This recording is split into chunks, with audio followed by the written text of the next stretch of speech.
hari yang ketiga di mana kita mengikuti renungan bersama-sama. Harapan dan kerinduan kita akan menjadi anak-anak Tuhan yang selalu bersukacita melayani Tuhan. Sebagai ayat yang saya mau sampaikan kepada kita adalah dari buku 1 Korintus pasal 14 ayat 40. 1 Korintus 14 ayat 40. Tetapi segala sesuatu harus berlangsung dengan sopan dan teratur. Ya. Let all things be done decently and in order. Di akhir ayat ini Paulus menerangkan bahwa anak-anak Tuhan akan menerima karunia-karunia roh yang berbeda-beda. Kemampuan dari seseorang itu berbeda-beda, tidak sama. Ada kemampuan talenta diberikan 1, ada 2, dan ada 5. Semakin banyak diberikan, semakin besar tuntutan. Seorang yang memiliki pemikiran yang luar biasa akan dituntut lebih banyak ide daripada seorang yang hanya normal kehidupannya, maka diminta daripadanya hal-hal yang normal saja. Demikianlah Paulus menerangkan kepada jemaat yang ada di Korintus, supaya mereka yang memiliki karunia berbeda-beda itu jangan sampai berbenturan atas kepentingan mereka masing-masing. Tetapi Paulus mengajak mereka supaya segala sesuatu bagi anak-anak Tuhan yang memiliki karunia berbeda-beda ini berlangsunglah dengan sopan dan teratur. Di sekolah kita ini ada kepala sekolah, ada wakil kepala sekolah, ada juga wali kelas. Masing-masing ini punya jobnya tersendiri. Ya, masing-masing punya kemampuannya tersendiri di bidangnya masing-masing. Apa yang saya maksudkan di sini adalah, marilah kita melayani sebagai guru, sebagai staf, sebagai pimpinan dengan teratur dan sopan. Mau berbicara harus dengan sopan.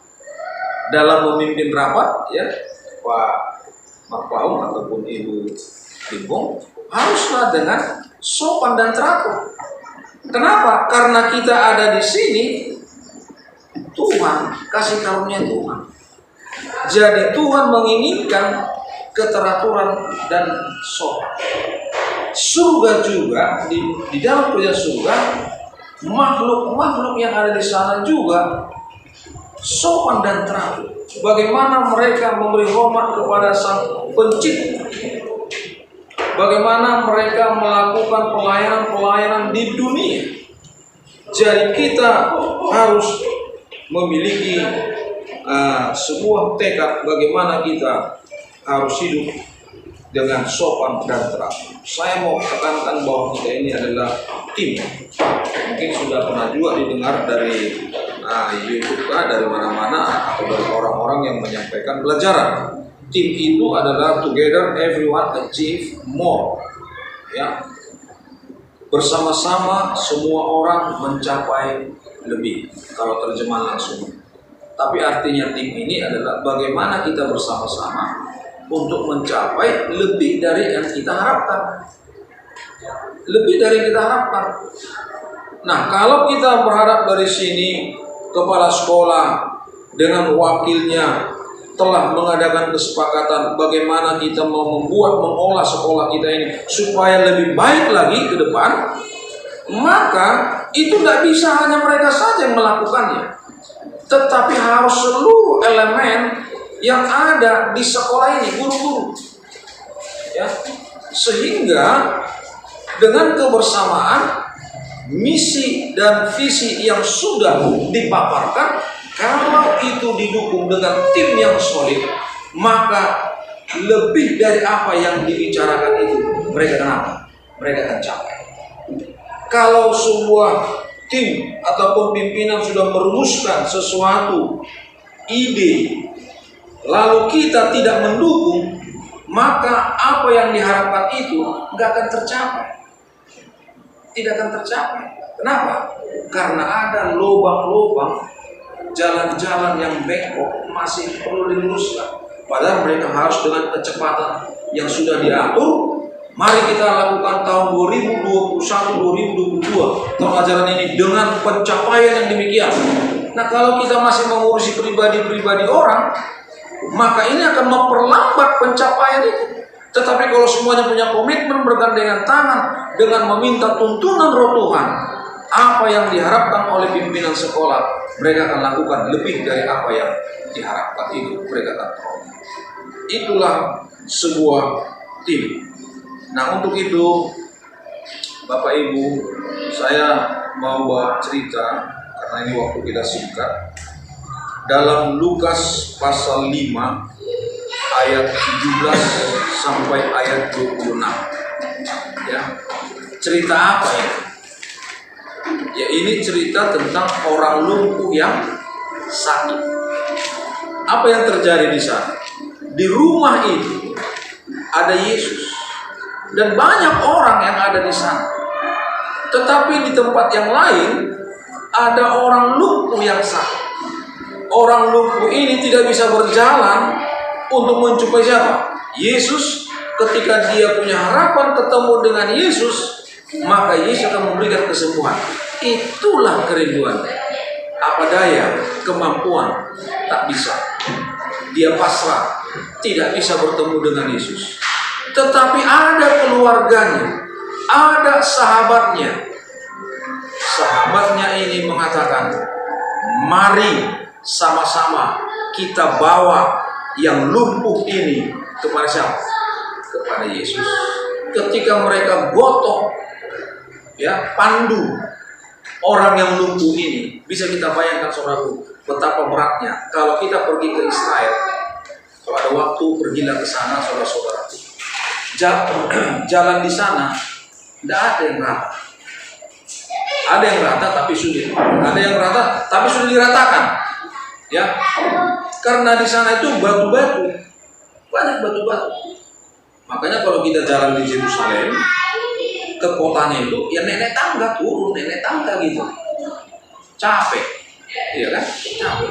Nah, saya bisa bayangkan orang lumpuh ini dibawa, diusung oleh orang yang sehat. Bayangkan, ya, inilah sahabat tim.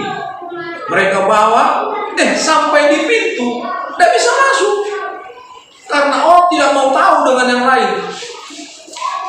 Ya, tidak mau tahu dengan yang lain. Yang penting saya akan melihat Yesus. Itulah harapan orang. Seandainya ini pintu, Yesus di tengah-tengah saudaraku, banyak orang di sini. Orang yang di pinggir itu mungkin melihat ada orang yang mengusung orang sakit lumpuh, tapi mereka tidak mau tahu. Tetapi yang empat ini, tujuan mereka, misi mereka adalah bawa orang lumpuh kepada Yesus untuk apa? Sembuh. Ketika jalan buntu ada, apa mereka lakukan? Naikkan dia kemana? Ke atas. Membawa orang lumpuh ke atap, saudara, bukan pekerjaan yang ringan. Ya. Sampai di atap, apa yang mereka lakukan? Buka itu. Membuka itu atap. Itu adalah pekerjaan yang berat juga. Lalu menurunkan itu apa? Orang lumpuh ke bawah. Sampai di depan Yesus. Apa yang ingin saya mau sampaikan di sini? sopan dan teratur. Keteraturan tim. Saya berdoa dengan kepemimpinan Bapak Marpaul dan Ibu Lincoln. Saya tidak katakan mereka orang sempurna, ya, tetapi saya mau sampaikan kepada kita, mereka inilah dulu untuk sementara ini dipilih menjadi pemimpin di sekolah. Jadilah tim yang solid. Jadilah tim yang dituntun oleh Roh Tuhan. Jadilah kita seia sekali dalam kasih Tuhan. Dukunglah setiap program yang ada dan harapkanlah pencapaian lebih dari apa yang kita bicarakan. Oleh karena satu orang akan bisa menentukan pencapaian yang lebih. Ya. Tetapi oleh karena satu orang bisa pencapaian itu tidak didapat. Di manakah yang Anda pilih? Diri saudara. Apakah Anda yang menentukan untuk pencapaian yang lebih? Atau Anda yang membuat pencapaian itu tidak dapat? Doa saya, jadilah tim yang solid sebagai perumpamaan tadi, membawa orang lumpuh dengan susah payah, dengan keringat, dengan letih. Mereka ingin mendapatkan kesembuhan.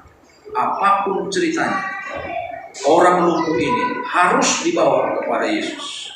Dan pada akhirnya cerita itu mengatakan orang lumpuh itu sembuh. Ada banyak mungkin kekurangan dan kelemahan dari masing-masing pribadi kita, tapi bawalah dia kepada siapa? Kepada Yesus. Bagaimana caranya? Tuntun dia dengan doa.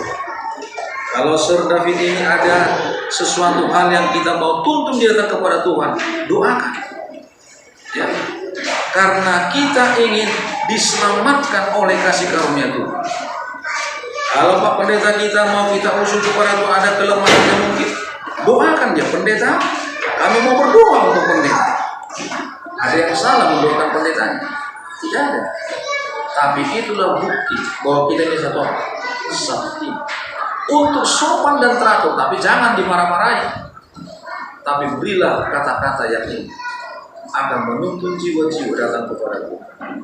Dan saya juga secara pribadi tidak bisa melakukan pegang doa di sini tanpa tim yang ada mengatur supaya teratur. Siapa lagu pembukanya, siapa pemimpinnya, siapa yang spesial songnya, siapa yang doanya. Itu adalah sebuah tim. Tapi kalau udahlah, gitu aja cara itu, udahlah gitu-gitu aja nih itu katanya kan. Pekan dua sudah tahunya kita itu firman Tuhan itu katanya. Itu bukan bahagian daripada tim. Itu membuat tujuan menyimpang. Apakah saudara bahagian dari situ? Dan saya berharap tidak. Tetapi kita adalah bahagian. Kita harus sukseskan acara ini. Karena ini adalah menuntun jiwa-jiwa datang kepada siapa? Kepada Tuhan. Supaya Tuhan menyembuhkan. Adakah sesuatu hal yang Tuhan sembuhkan kepada kita ketika kita mendengarkan firman Tuhan itu? Atau kita anggap itu hanya enak-enak di telinga, selesai, sudah, tak ada manfaatnya. Tetapi saya berdoa kepada Tuhan setiap pagi sebelum berangkat di sini ketika menyusun bahan ini, Tuhan, biarlah firman-Mu ini menyembuhkan hati umat Tuhan untuk diserahkan kepada. Semoga Tuhan memberkati. Jadilah kita tim yang solid, yang tetap bergandengan tangan di dalam kasih karunia Tuhan. Tuhan Yesus memberkati kita. Amin.